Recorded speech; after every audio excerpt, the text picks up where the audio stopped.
Bonjour toi! Aujourd'hui, on va parler de l'hypothèque. Et oui, encore de l'hypothèque. Pourquoi? Bien, trois choses. Il y a des nouvelles règles depuis la dernière année, le renouvellement hypothécaire, puis le nouveau joueur dans l'industrie qui vient d'arriver. Alors, d'abord, les nouvelles règles. Il y en a deux. La première, qui a quand même changé en juillet 2020, c'est la SCHL. Il y a trois assureurs au Canada, la SCHL que la majorité des gens connaissent, le Genworth qui est maintenant Sagen, et il y a aussi Canada Guarantee. Ça, c'est les trois compagnies. La SCHL a changé ses règles au niveau des ratios d'endettement, donc notre capacité d'emprunt. Maintenant, c'est 35 et 42 % qu'on peut se rendre avec la SCHL.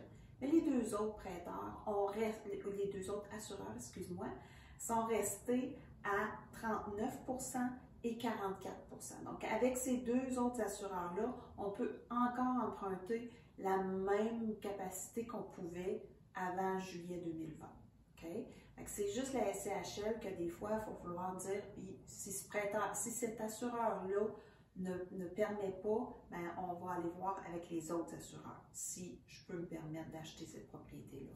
Donc, la deuxième règle maintenant, c'est celle qui est en vigueur depuis le 1er juin 2021, donc en début de mois cette année, c'est le pourcentage qu'on doit prendre en considération quand on calcule notre paiement hypothécaire. Là, quand tu vas sur, peu importe le site, là, puis tu dis, bon, moi, je veux m'acheter une maison, 250 000, ça me coûte combien par mois?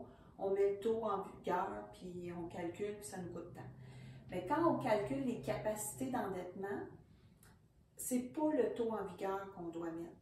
C'est un taux qui est dicté par le gouvernement. Et avant le 1er juin, le taux était de 4,74. Aujourd'hui, depuis le 1er juin, c'est le choix entre deux. C'est toujours le plus élevé des deux. Donc, c'est le taux en vigueur plus 2 % ou 5,25 %. Donc, exemple, aujourd'hui, je peux avoir un taux en vigueur de 2 %. Et ce serait 2 % plus 2 %, ça me donnerait 4. Donc, 4 est plus bas que 5,25, alors je vais devoir prendre 5,25. Quand je fais mon calcul de capacité d'emprunt, je dois prendre le paiement que ça me fait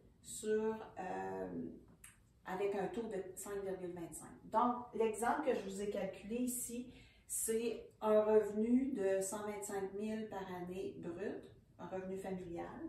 Puis, j'ai fait en considération un prêt hypothécaire de 450 000 sur 25 ans avec un taux de 5,25. Ça nous fait un paiement de 2 682. Donc, l'individu, le couple, en fait, ils ont des paiements véhicules de 750 par mois, 450 $ par mois d'autres paiements, 250 $ aussi de paiements sur des cartes de crédit.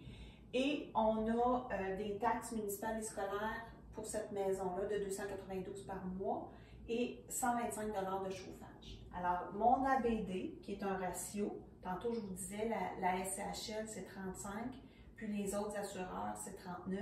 Mais là, pour ces individus-là, l'ABD arrive à 29,74. Donc, on serait capable d'acheter ça.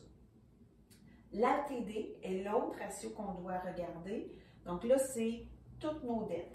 Alors, le paiement de la maison, 2682, 292 de taxes, 125 de chauffage, 750 pour les autos, 450 pour d'autres prêts, 250 pour des cartes de crédit, divisé par notre 125 000 qui dit 10 417, ce qui nous fait un ratio d'endettement de 43,66 %. Donc, on ne serait pas capable d'aller avec la SCHL, mais on serait capable d'aller avec les deux autres assureurs.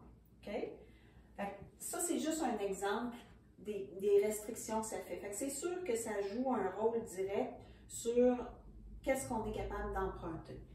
Donc, je t'ai fait comme exemple, si on le calculait avant le 1er juin. Donc, c'était un taux de 4,74.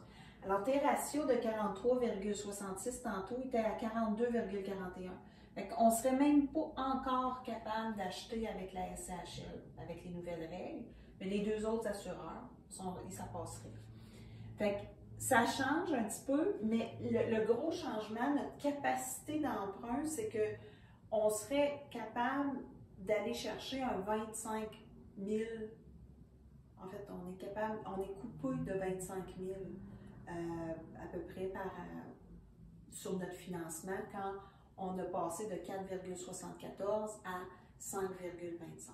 Okay? Donc, les gens qui étaient capables de se payer 450 000 seraient capables aujourd'hui de se payer 425 000. Okay? C'est ça que ça veut dire. Donc, c'est important de regarder et de savoir les impacts que ça a. Le deuxième point, il est très, très, très important parce que des renouvellements hypothécaires, on est dans la période de l'année où c'est plus intense, il y en a plus, et dès qu'on a une propriété, c'est clair qu'on va avoir des renouvellements hypothécaires à faire. Alors, occupez-vous de votre renouvellement hypothécaire parce que vous allez voir que si on ne s'en occupe pas, ça fait une énorme différence en bout de vie sur 20-25 ans. Okay? Alors, je vous ai fait un calcul sur une hypothèque restant de 150 000. Quand l'institution financière t'envoie ton document de renouvellement, elle n'a pas négocié son taux. Elle va te mettre un taux qui est quand même pas si pire, mais ce n'est pas le plus bas qu'elle peut t'offrir. Okay? Alors, elle t'envoie ça, puis là, la majorité des gens vont dire « Ah, bon, c'est ça le marché, ok, je coche 1 an, 2 ans, 3 ans, 4 ans, 5 ans, puis je retourne ça. » Soit par courriel ou par la poste. Mais si tu prends le temps de regarder le marché et de voir qu'est-ce qu'il y a, c'est quoi les taux, bien, tu parles avec ton conseiller ou ton courtier hypothécaire et tu lui dis, présentement, sur le marché, on peut avoir du 2 exemple, comme aujourd'hui, on peut avoir du 2 alors, moi, j'aimerais ça avoir du 2 Est-ce que tu peux m'offrir 2 Alors, ton conseiller ou ton courtier va aller voir, il va te revenir, puis il va dire oui ou il va dire non, mais c'est clair qu'il va te donner moins que ce qui est écrit sur cette feuille-là. OK? Donc, on part de là, tu peux avoir moins que la feuille, dans la majorité des cas. Alors, je t'ai fait un exemple de calcul. Si, à 150 000, tu prends ce qui est écrit sur la feuille, mettons ce qui est écrit sur la feuille aujourd'hui, c'est 2,5 2,5 Tu fais tes vérifications, tu vois que du 2 pour une hypothèque, c'est faisable. Alors, tu rappelles ton institution, tu te dis, ben, moi, je pourrais 2 elle te revient. Bon, puis là, tu l'as ton 2 Bien, 0,5 là, c'est 3 508 sur 5 ans que tu vas avoir sauvé sur une hypothèque de 150 000. Donc, imaginez-vous une hypothèque de 450 000 qu'on regardait tout à l'heure. Qu'est-ce que ça fait comme impact? C'est majeur. Alors, occupe-toi de ton hypothèque puis de ton renouvellement. C'est important. Même, puis mettons là qu'elle dit, bon, tu peux avoir un rabais de 2,45, ça serait le meilleur que je suis capable de te faire. Bon, ben, à ce moment-là, va voir ailleurs, puis fais les démarches. C'est en fait le prix que tu te payes pour fournir les documents, ressortir tout. C'est sûr que c'est de l'ouvrage, mais c'est de l'argent dans tes poches. Okay? Et ça, c'est seulement sur 5 ans. Imagine-toi sur 25 ans. Si on ne s'occupe pas de ça, c'est majeur les impacts que ça a sur notre hypothèque. OK? Donc, renouvellement hypothécaire, occupe-toi de ton renouvellement. Point 3. Il y a un nouveau joueur dans l'industrie. Il s'appelle Nesto.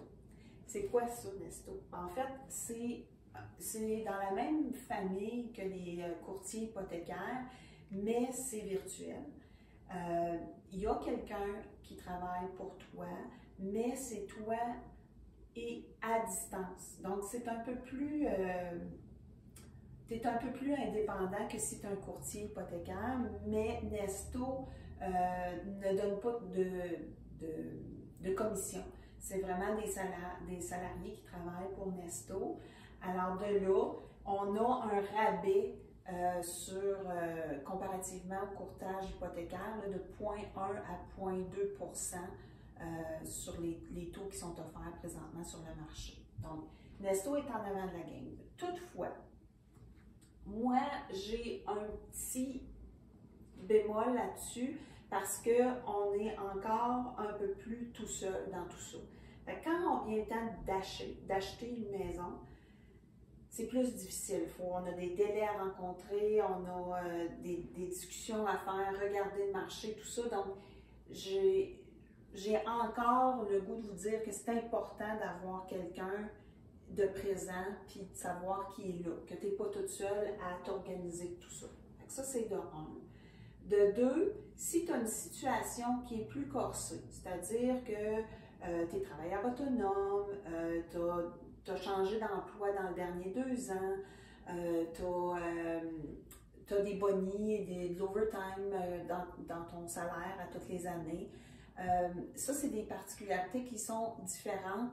Alors, dans ces cas-là, je prioriserais encore le courtage hypothécaire. Mais si tu fais un renouvellement hypothécaire, tu n'as pas besoin d'une scène de plus que ton hypothèque, tu fais juste la renouveler parce qu'elle vient à échéance, bien là, c'est possible facilement d'aller avec Nesto quand ta situation financière n'est pas compliquée. Bien, c'est vite fait, puis on a un rabais assez différent de ce qu'on peut retrouver en institution financière.